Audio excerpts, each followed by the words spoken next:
본문의 말씀 속에는 이스라엘 백성들의 죄악에 대하여서 말씀하고 있습니다. 우리가 옷을 입는 이유 중 하나는 부끄러움을 가리기 위함입니다. 속옷만 입고 있는 모습을 누군가에게 보인다면 정말 민망하기 그지없을 것입니다. 그런데 예루살렘은 그보다 더 민망한 꼴이 되고 말았습니다. 하나님은 예루살렘을 피 흘린 성읍이라고 부르시면서 그들이 행한 추악한 죄악상을 낱낱이 드러내십니다. 많은 나라 중에 수치와 조롱거리가 되게 하셨습니다. 도대체 무슨 죄를 지었기 때문에 이런 심판을 받게 되었는지 본문을 통하여 살펴보아야 하겠습니다. 하나님이 예루살렘을 피 흘린 성읍이다 이렇게 부르셨습니다. 피를 흘렸다는 말씀을 2절에서부터 4절까지 세 번이나 반복해서 말씀하십니다. 이는 그저 살인이 벌어졌다라고 하는 의미라기보다 정의가 무너졌고 약자가 밟혀지는 집단적인 죄악이 일어났다라고 하는 뜻이기도 합니다. 하나님은 이러한 죄악으로 인하여서 예루살렘을 이방의 능욕거리가 되게 하셨습니다. 만국의 조롱거리가 되게 하셨습니다. 이처럼 죄는 성도를 부끄럽게 합니다. 우리의 공동체에 도덕적으로 흠이 있는가, 죄악을 또 제거하는 성도들이 되어야 하겠습니다. 7절에는 하나님은 예루살렘 거민들이 부모를 업신여기고 나그네를 학대하고 고아와 가부를 해야 하는 죄악을 저질렀다 이렇게 책망하고 있습니다.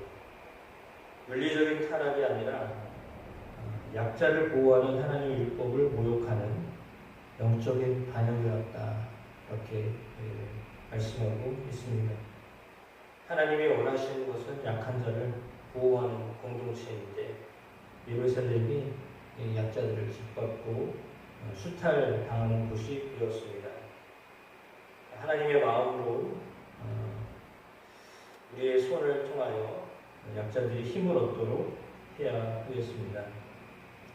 8절로 9절 말씀을 통하여 볼 때 예루살렘의 거민들은 또한 성물을 업신여겼고 안식일을 더럽혔습니다. 피를 흘리려고 이간질을 했다라고 했습니다. 우상을 숭배했습니다. 이것은 예배와 말씀의 중심의 삶이 완전히 무너졌다라고 하는 것을 의미하는데 하나님과의 관계가 깨지면 죄악으로 오염될 수밖에 없습니다. 하나님과 관계가 건강한지를 되돌아 보아야 되는데 예배를 소홀히 여기고 있다라고 하는 것은 매우 심각한 문제입니다. 왜냐하면 예배가 무너지면 모든 것이 다 무너지기 때문입니다. 그 예배의 붕괴가 심각한 성적 타락을 불러왔습니다. 10절과 11절에 불륜이 일어나고 근친상간이 일어나고 말하기도 민망한 성적 죄악들이 낱낱이 공개되고 있습니다. 공동체가 철저히 타락했다라고 하는 것을 말해주고 있습니다. 그들은 쾌락으로 거룩함을 대신하고 자신의 소견에 옳은 것으로 하나님의 말씀을 대신하는 세대가 되었습니다. 그래서 심판을 피할 수 없는 그런 상태가 되었다라고 말씀하고 있습니다. 성적으로 물러내진 시대를 물론 우리도 살아가고 있습니다. 아무리 유혹이 강렬하다 할지라도 거룩함을 선택하는 지혜로운 성도들이 되어야 하겠습니다. 뇌물을 받고 고리대금으로 부당이익을 취하고 이웃을 속여 빼앗는 악행도 저질렀습니다. 타락한 인간이 재물을 탐내는 것은 당연합니다. 그러나 이들이 최소한의 양심도 없어졌기 때문에 재물을 위해서 온갖 죄악들을 거리낌 없이 행합니다. 결국 하나님은 그들을 문나라 가운데 흩으시고 수치를 당하게 하시겠다라고 그렇게 선언하십니다. 우리는 하나님의 백성으로 어떤 순간에도 하나님의 뜻과 명심을 저버리지 말아야 하겠습니다. 하나님은 피 흘린 성읍 예루살렘의 죄악에 대하여 낱낱이 고발하십니다. 그들의 죄악이 얼마나 민망할 지경인가 라고 하는 것을 알려주고 계십니다. 그래서 그들의 죄악으로 인하여 멸망당하는 것이 당연한 것이다. 그 생각을 하게 하십니다. 하나님이 역사 뒤편에 숨어만 계시는 분이 아니라 당신의 백성을 사랑하사 보호하시는 분인데 동시에 죄악을 드러내서 징계하시는 분이기도 합니다. 그러므로 죄는 모양이라도 피하는 거룩한 성도가 되어야 하겠습니다.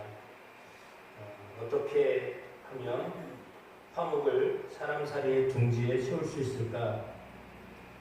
이어령 선생님이 방송에서 프로그램 가운데 한 이야기입니다.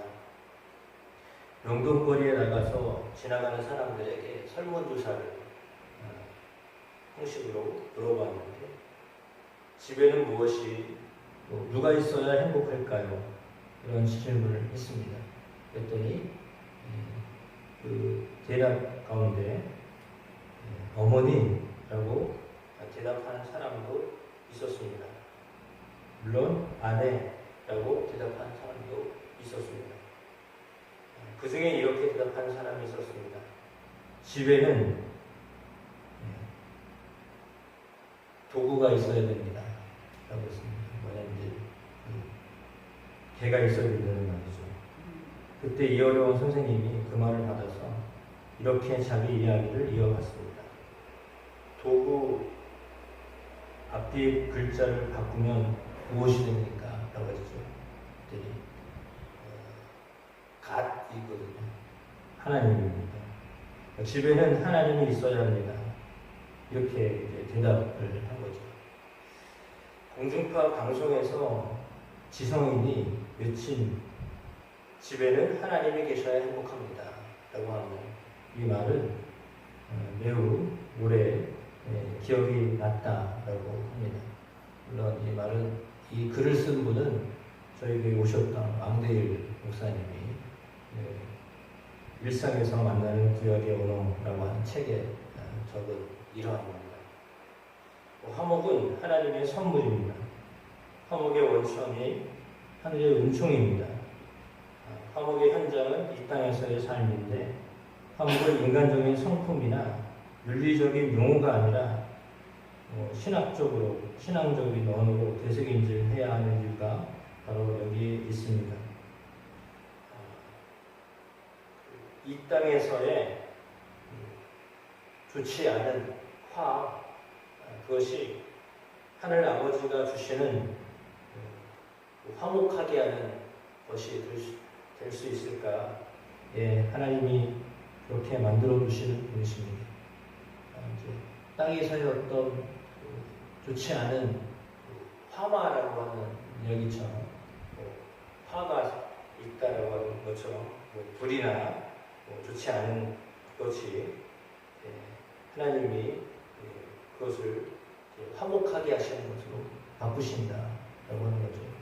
하나님의 그 은혜가 우리 가운데 있어야 하겠습니다. 하나님의 역사가 우리 가운데 있어야 하겠습니다. 그럴 때 하나님이 진정으로 우리에게 행복을 주시고 화목을 허락하여 주실 줄로 믿습니다. 모두가 다 하나님을 그렇게 집의 가장 중요한 분으로 여길 때 하나님은 그런 일들을 이루어 가심을 또한 믿습니다. 한 주간 여러분의 삶 가운데 하나님 주시는 은총이 넘쳐나는 귀한 삶을 살게 되시기를 축원합니다. 비누 하나씩 들었는데 이거는 교회에서 전체적으로 이렇게 한국고용재활협회에서 후원해달라고 해서 보내온 비누예요. 4개 보내왔거든요. 그래서 이거 어떻게 처리하는 게 좋을까 하다가 전에는 제보부에서 일하시는 분들 드리기도 하고 이렇게 하는데 언뜻 떠오르는 게 새벽 기도 하시는 분들한테 드려야 되겠다 이렇게 생각이 나서 생각나시면 한번 기도해 주시고 우리 이제 장애인들이 만든 빙고예요. 그래서 어렵고 힘든데 도와달라고 해서 그래서 조금 보냈습니다. 위해서 기도해 주시고 여러분 가운데 향기나는 삶이 되어주시기를 주의 이름으로 축복합니다.